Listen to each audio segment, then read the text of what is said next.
ಎಲ್ಲರಿಗೂ ನಮಸ್ಕಾರ. My food and spirituality ಚಾನಲ್ಗೆ ಸ್ವಾಗತ ಸ್ನೇಹಿತರೆ. ಎಲ್ಲರಿಗೂ ಮಹಾಶಿವರಾತ್ರಿಯ ಶುಭಾಶಯಗಳು ಸ್ನೇಹಿತರೆ. ಮತ್ತೊಮ್ಮೆ ಇವತ್ತು ನಾನು ಒಂದೇ ವಿಡಿಯೋದೊಳಗೆ ಎಲ್ಲ ತರಹದ ಸ್ತೋತ್ರಗಳನ್ನು ಬರೆದು ಹಾಕಿನಿ ಸ್ನೇಹಿತರೆ.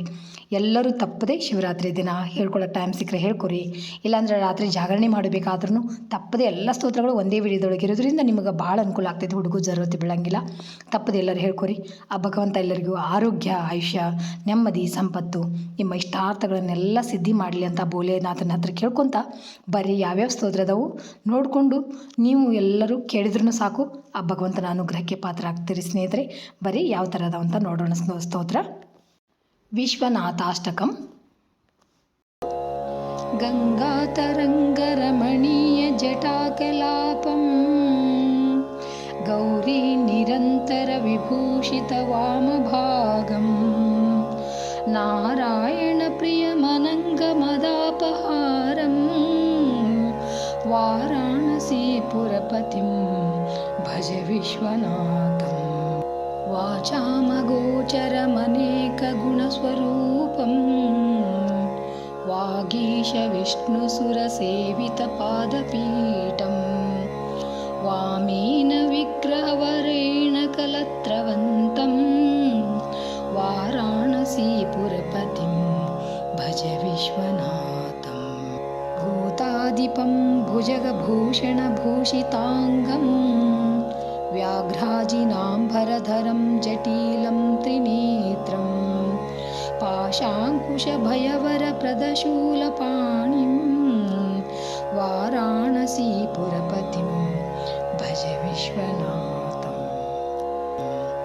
सीतांशुशोभितकिरीटविराजमानं फाले क्षणानलविशोषितपञ्चबाणं नागादिपारचितभासुरकर्णपूरं वाराणसीपुरपतिं भज विश्वनाथं पञ्चाननं दुरितमत्तमथङ्गजानां नागान्तकं धनुजपुङ्गवपन्नगानां दावानलं मरणशोकजराटवीनां वाराणसीपुरपतिं भज विश्वनाथं तेजोमयं सगुणनिर्गुणमद्वितीयम् आनन्दकन्दमपराजितमप्रमेयम् नागात्मकं सकलनिष्कळमात्मरूपं वाराणसीपुरपतिं भज विश्वनाथम् आशां विहाय परिहृत्य परस्य निन्दां पापे रतिं च सुनिवार्य मनः समाधौ आदाय रत्कमलमध्यगतं परेशं वाराणसीपुरपतिं भज विश्वनाथं रागादिदोषरहितं स्वजनानुरागं वैराग्यशान्तिनिलयं गिरिजासहायं माधुर्यधैर्यशुभगं गरलाभिरामं वाराणसीपुरपतिं भज विश्वनाथं वाराणसीपुरपथे स्तवनं शिवस्य व्याख्यातमष्टकमिदं पठते मनुष्य विद्यां श्रियं विपुलसौख्यमनन्तकीर्तिं सम्प्राप्य देहविलये लभते च मोक्षम् इति श्री विश्वनाथाष्टकं सम्पूर्णं श्रीकृष्णार्पणमस्तु. शिवपञ्चाक्षरी स्तोत्र. नागेन्द्रहाराय त्रिलोचनाय भस्माङ्गरागाय महेश्वराय नित्याय शुद्धाय दिगम्बराय तस्मै नकाराय नमः शिवाय. मंदाकिनी सलिलचन्दनचर्चिताय नन्दीश्वर प्रमथनाथ महेश्वराय मन्दारमुख्य बहुपुष्पसुपूजिताय तस्मै मकाराय नमः शिवाय. शिवाय गौरीवदनाब्जरं वृन्द सूर्याय दक्षाध्वरनाशकाय श्रीनीलकण्ठाय ऋषभध्वजाय तस्मै शिखाराय नमः शिवाय। वसिष्ठकुम्भोद्भव गौतमर्य मुनीन्द्रदेवार्चितशेखराय चन्द्रार्कवैश्वानरलोचनाय तस्मै वकाराय नमः शिवाय। यज्ञस्वरूपाय जटाधराय पिनाकहस्ताय सनातनाय दिव्याय देवाय दिगम्बराय तस्मै अकाराय नमः शिवाय। पञ्चाक्षरमिदं पुण्यं यः पठेच्छिवसन्निधौ शिवलोकमवाप्नोति शिवेन सह मोदते। हर हर महादेव। बिल्वाष्टकम्। त्रिदलं त्रिगुणाकारं त्रिनेत्रं च त्रियायुधं त्रिजन्मपापसंहारम् एकबिल्वं शिवार्पणम्। त्रिशाकैः बिल्वपत्रै च अच्छिद्रैः कोमलैः शुभैः शिवपूजां करिष्यामि एकबिल्वं शिवार्पणम्। अखण्डबिल्वपत्रेण पूजिते नन्दिकेश्वरे शुद्धन्ति सर्वपापेभ्यः एकबिल्वं शिवार्पणम्। सालग्रामशिलामेकां जातो विप्राय योर्पयेत् सोमयज्ञं महापुण्यम् एकबिल्वं शिवार्पणम्। दन्तिकोटिसहस्राणि वाजिपेयशतानि च कोटिकन्या महादानम् एकबिल्वं शिवार्पणम्। पार्वत्या स्वेदसञ्जातं महादेवस्य च प्रियं बिल्ववृक्षं नमस्यामि एकबिल्वं शिवार्पणम्। दर्शनं बिल्ववृक्षस्य स्पर्शनं पापनाशनम् अघोरपापसंहारम् एकबिल्वं शिवार्पणम्। मूलतो ब्रह्मरूपाय मध्यतो विष्णुरूपिणे अग्रतः शिवरूपाय एकबिल्वं शिवार्पणम्। बिल्वाष्टकमिदं पुण्यं यः पठेच्छिवसन्निधौ सर्वपापविनिर्मुक्तः शिवलोकमवाप्नुयात् इति बिल्वाष्टकं सम्पूर्णं। जय शिवशङ्कर। हर हर हर महादेव। श्री शिवरक्षा स्तोत्रम्। अस्य श्री शिवरक्षा स्तोत्रमन्त्रस्य यज्ञवल्क्ये ऋषिः श्री सदाशिवो देवता अनुष्टुप् छन्दः। श्री सदाशिवप्रीत्यर्थं शिवरक्षा स्तोत्रजपे विनियोगः। चरितं देवदेवस्य महादेवस्य पावनम् अपारं परमोद्धारं चतुर्वर्गस्य साधनम्। गौरीविनायकोपेतं पञ्चवक्त्रं त्रिनेत्रकं शिवं ध्यात्वा दशभुजं शिवरक्षां पठे नरः। गङ्गाधरः शिरः पातु फालामर्ध्यन्दुशेखरः। नयने मदनध्वंसी कर्णौ सर्पविभूषणः। घ्राणं पातु पुरारातिः मुखं पातु जगत्पतिः। जिह्वां वागीश्वरः पातु कन्धरां शितिकन्धरः। श्रीकण्ठः पातु मे कण्ठं स्कन्धौ विश्वधुरन्धरः। भुजौ भूभारसंहर्ता करौ पातु पिनाकदृक्। हृदयं शङ्करः पातु जठरं गिरिजापतिः। नाभिं मृत्युञ्जयः पातु कटिं व्याघ्राजिनाम्बरः। शक्तिनी पातु दीनार्तशरणागतवत्सलः। ऊरु महेश्वर पातु जानुनी जगदीश्वरः। जङ्गे पातु जगत्कर्ता गुल्फौ पातु गणाधिपः। चरणौ करुणासिन्धुः सर्वाङ्गानि सदाशिवः। एतां शिवबलोपेतां रक्षां यः सुकृती पठेत् स भुक्त्वा सकलान् कामान् शिवसायुज्यमाप्नुयात्।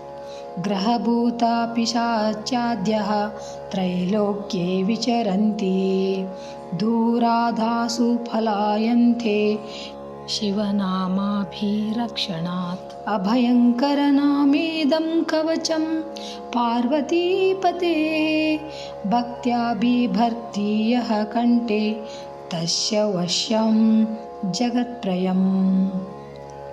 इमां नारायणः स्वप्ने शिवरक्षां यथादिशत् प्रातरुत्थाय योगीन्द्रो यज्ञवल्क्या तथालिखत्। इति श्री यज्ञवल्क्यप्रोक्तं शिवरक्षास्तोत्रं सम्पूर्णं। श्रीकृष्णार्पणमस्तु।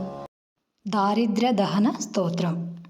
ईश्वराय नरकान्तकधारणाय कर्णामृताय शशिशेखरधारणाय कर्पूरकान्तिधवलाय जटाधराय दारिद्र्यदुःखदहनाय नमः शिवाय।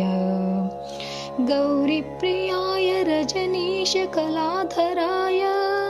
कालान्तकाय भुजगाधिपकङ्कणाय गङ्गाधराय गजराजविमर्दनाय दारिद्र्यदुःखदहनाय नमः शिवाय। भक्तिप्रियाय भवरोगभयापहाय उग्राय दुःखभवसागरतारणाय ज्योतिर्मयाय गुणनामसुनृत्यकाय दारिद्र्यदुःखदहनाय नमः शिवाय।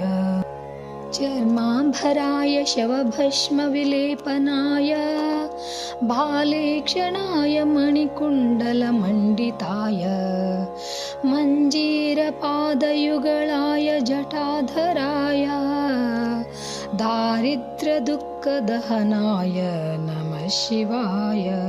पञ्चाननाय फणिराजविभूषणाय हेमांशुकाय भुवनत्रयमण्डिताय आनन्दभूमिवरदाय तमोमयाय दारिद्र्यदुःखदहनाय नमः शिवाय। भानुप्रियाय भवसागरतारणाय कालान्तकाय कमलासनपूजिताय नेत्रत्रयाय शुभलक्षणलक्षिताय दारिद्र्यदुःखदहनाय नमः शिवाय। रामप्रियाय रघुनाथवरप्रदाय नामप्रियाय नरकार्णवतारणाय पुण्येषु पुण्यभरिताय सुरार्चिताय दारिद्र्यदुःखदहनाय नमः शिवाय।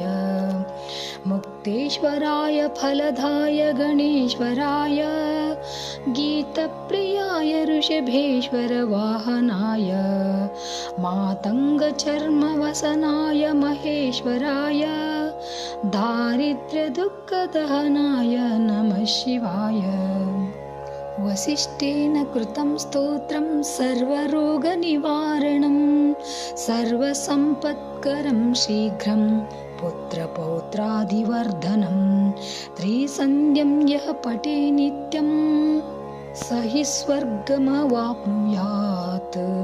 इति श्री वसिष्ठविरचितं दारिद्र्यदहनशिवस्तोत्रं सम्पूर्णम्। मृतसञ्जीवनस्तोत्रम्। मृतसञ्जीवनस्तोत्रम्। एवमाराध्य गौरीशं देवं मृत्युञ्जयेश्वरं मृतसञ्जीवनं नाम्ना कवचं प्रजपेत् सदा। सारात् सारतरं पुण्यं गुह्यात् गुह्यतरं शुभं महादेवस्य कवचं मृतसञ्जीवनामकम्। समाहितमना भूत्वा शृणुष्व कवचं शुभं श्रुत्वैतद्दिव्यकवचं रहस्यं कुरु सर्वदा। वराभयकरो यज्वा सर्वदेवानिषेवितः मृत्युञ्जयो महादेवः प्राच्यां मां पातु सर्वदा। ददान्नः शक्तिमभयां त्रिमुखं षड्भुजप्रभुः सदाशिवोऽग्निरूपी मामाग्नेयां पातु सर्वदा। अष्टादशभुजोपेतो दण्डाभयकरो विभुः यमरूपी महादेवो दक्षिणस्यां सदावतु।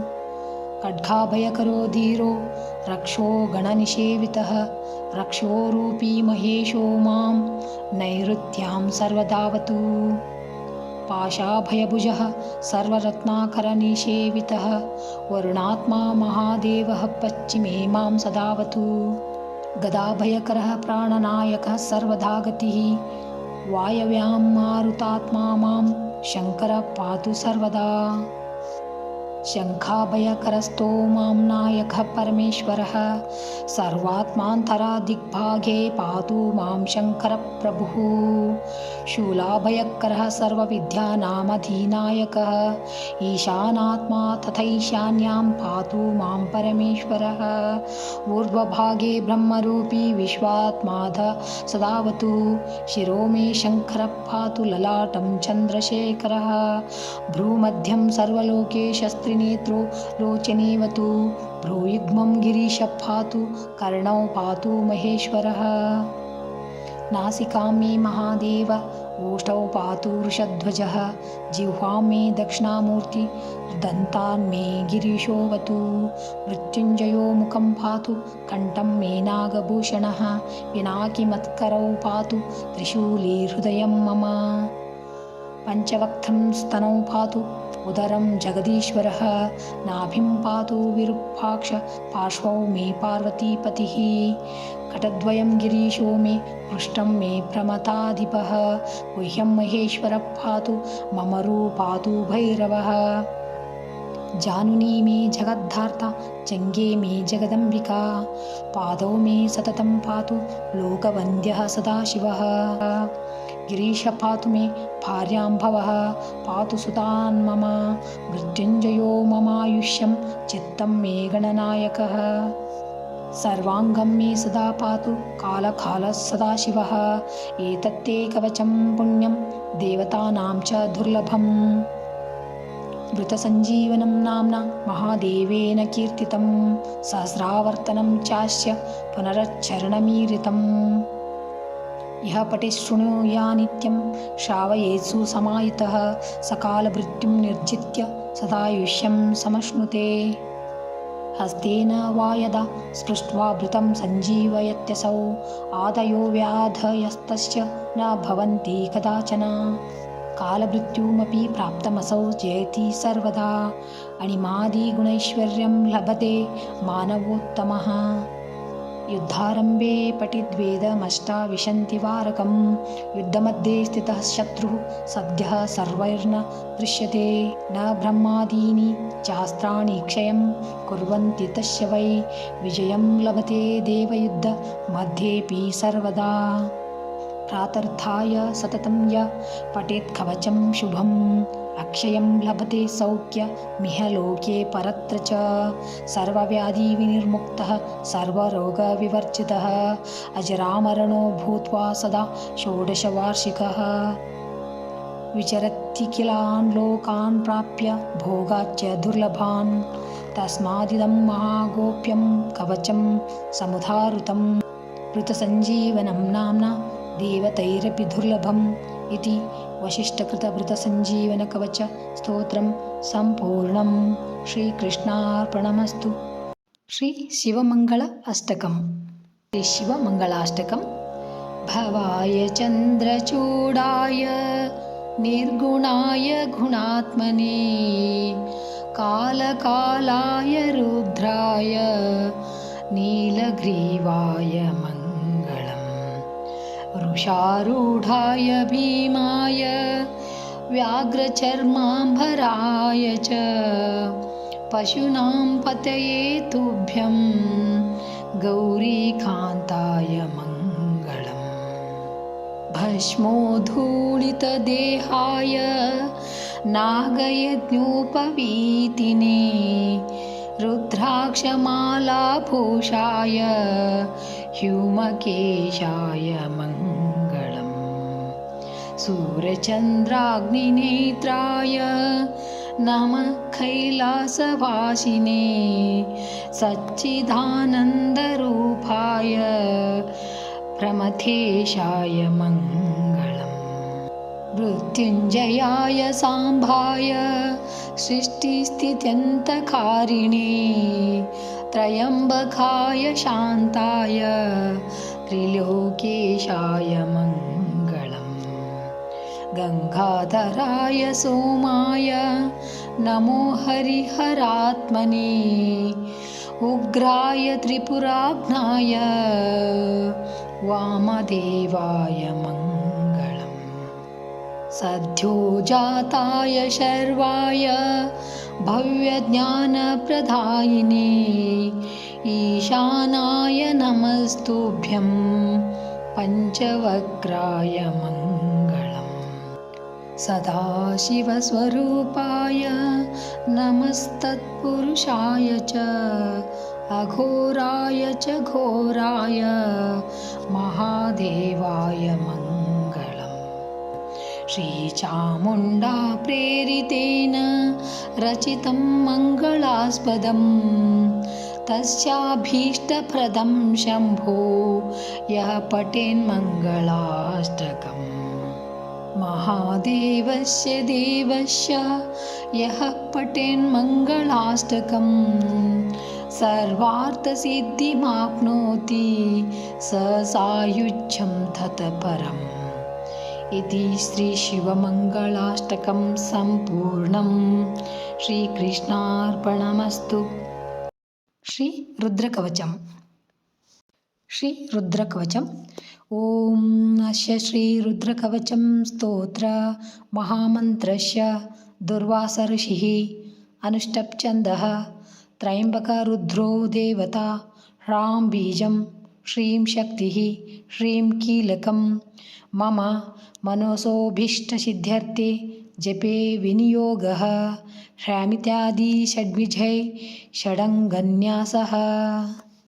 ध्यानं शान्तं पद्मासनस्थं शशिधरमकुटं पञ्चवक्त्रं त्रिनेत्रं शूलं वज्रं च खड्गं परुषमभयदं दक्षभागे वहन्तं नागं पाशं च घण्टां प्रलयहुतवहं साङ्कुशं वामभागे नानालङ्कारयुक्तं स्फटिकमणिनिभं पार्वतीशं नमामि। दुर्वास उवाच प्रणम्य शिरसा देवं स्वयंभूपरमेश्वरम् एकं सर्वगतं देवं सर्वदेवमयं विभुं रुद्रवर्मा प्रवक्ष्यामि अङ्गप्राणस्य रक्षये अहोरात्रमयं देवं रक्षार्थं निर्मितं पुरा। रुद्रो मे चाग्रतः पातु पातु पार्श्वौ हरस्तथा शिरो मे ईश्वरः पातु ललाटं नीललोहितः नेत्रयोस्त्रम्बकः पातु मुखं पातु महेश्वरः कर्णयोः पातु मे शम्भुः नासिकायां सदाशिवः वागीशः पातु मे जिह्वां गोष्ठौ पात्वम्बिकापतिः श्रीकण्ठः पातु मे ग्रीवां बाहुश्चैव पिनाकधृत् हृदयं मे महादेवः ईश्वरो व्यात्स्तनान्तरं नाभिं कटिं च वृक्षश्च पातु सर्वम् उमापतिः बाहुमध्यान्तरं चैव सूक्ष्मरूपः सदाशिवः स्वरं रक्षतु सर्वेषु गात्राणि च यथाक्रमम् वज्रशक्तिधरं चैव पाशाङ्कुशधरं तथा गण्डशूलधरं नित्यं रक्षतु त्रिदशेश्वरः प्रस्थानेषु पदे चैव वृक्षमूले तदीतटे सन्ध्यायां राजभवने विरूपाक्षस्तु पातु माम् शीतोष्ठादत कालेषु तोहि न ध्रुमकण्टके निर्मनुष्ये समे मार्गे त्राहि मां वृषभध्वज इत्येतत् रुद्रकवचं पवित्रं पापनाशनं महादेवप्रसादेन दुर्वासो मुनिकल्पितं ममाख्यातं समासेन न भयं विन्दति क्वचित् प्राप्नोति परमारोग्यं पुण्यमायुष्यवर्धनम् विद्यार्थी लभते विद्यां धनार्थी लभते धनं कन्यार्थी लभते कन्यां न भयं विन्दते क्वचित् अपुत्रो लभते पुत्रं मोक्षार्थी मोक्षमाप्नुयात् त्राहि त्राहि महादेव त्राहि त्राहि त्रयीमया त्राहि मां पार्वतीनाथ त्राहि मां त्रिपुरन्तक पाशं कट्वाङ्गदिव्यास्त्रं त्रिशूलं रुद्रमेव च नमस्करोमि देवेश त्राहि मां जगदीश्वर शत्रुमध्ये सभामध्ये ग्राममध्ये गृहान्तरे गमनागमने चैव त्राहि मां भक्तवत्सल त्वं चित्तं त्वं मानसं च त्वं बुद्धिस्त्वं परायणं कर्मणा मनसा चैव त्वं बुद्धिश्च यथा सदा ज्वरभयं चिन्धि सर्वज्वरभयं चिन्धि ग्रहभयं चिन्धि सर्वशत्रुन्निवर्त्यापि सर्वव्याधिनिवारणं रुद्रलोकं स गच्छति रुद्रलोकं स गच्छतोन्नमा इति स्कन्दपुराणे दुर्वासप्रोक्तं श्रीरुद्रकवचं सम्पूर्णं श्रीकृष्णार्पणमस्तु रुद्राष्टकं नमामि शमीशाननिर्वाणरूपं विभुं व्यापकं ब्रह्मवेदस्वरूपं निजं निर्गुणं निर्विकल्पं निरीहं चिदाकाशमाकाशवासं भजेऽहं निराकारमोङ्कारमूलं तुरीयं गिरज्ञानगोतीतमीशं गिरीशं करालं महाकालकालं कृपालुं गुणागारसंसारपारं नतोऽहं तुषाराद्रिसङ्काशगौरं गभीरं मनोभूतकोटिप्रभासी शरीरं स्फुरन्मौलिकल्लोलिनीचारुगङ्गा लसद्भालबालेन्दुकण्ठे भुजङ्गम् चलत्कुण्डलं शुभ्रनेत्रं विशालं प्रसन्नाननं नीलकण्ठं दयालुं भृगाधीशचर्माम्बरं मुण्डमालं प्रियं शङ्करं सर्वनाथं भजामि प्रचण्डं प्रकृष्टं प्रगल्भं परेशम् अखण्डं भजे भानुकोटिप्रकाशं त्रयीशूलनिर्मूलनं शूलपाणिं भजेऽहं भवानीपतिं भावगम्यम् कलातीतकल्याणकल्पान्तकारी सदा सज्जनानन्ददात पुरारी चिदानन्दसन्दोहमोहापहारी प्रसीद प्रसीद प्रभो मन्मथारी न यावदुमानाथपादारविन्दं भजन्तीह लोके परे वानराणं न तावत् सुखं शान्तिसन्तापनाशं प्रसीद प्रभो सर्वभूतादिवासम् न जानामि योगं जपं नैव पूजां नतोऽहं सदा सर्वदा देव तुभ्यं जराजन्मदुःखौ गताताप्यमानं प्रभो पाहि शापान्नमामीश शम्भो रुद्राष्टकमिदं प्रोक्तं विप्रेण हरतुष्टये ये पठन्ति नरा भक्त्या तेषां शम्भुः प्रसीदति इति श्रीरामचरितमानसे उत्तरकाण्डे श्रीगोस्वामी तुलसीदासकृतं श्रीरुद्राष्टकं ಸಂಪೂರ್ಣಂ ಶ್ರೀಕೃಷ್ಣಾರ್ಪಣಮಸ್ತು. ನೋಡಿದ್ರಲ್ಲ ಸ್ನೇಹಿತರೆ, ಸ್ತೋತ್ರಗಳು ಯಾವ ಥರದವಂತೂ ಎಲ್ಲರಿಗೂ ಇಷ್ಟ ಆದವಂತ ತಿಳ್ಕೊತೀನಿ. ಯಾರೇನೂ ಸಬ್ಸ್ಕ್ರೈಬ್ ಮಾಡ್ಕೊಂಡಿಲ್ಲ ನನ್ನ ಚಾನಲ್ನ ಸಬ್ಸ್ಕ್ರೈಬ್ ಮಾಡಿ ನಮಗೂ ಸಪೋರ್ಟ್ ಮಾಡಿರಿ ಅಂತ ಹೇಳ್ತೀನಿ. Thanks for watching. ಎಲ್ಲರಿಗೂ ನಮಸ್ಕಾರ. ಹರ ಹರ ಮಹಾದೇವ.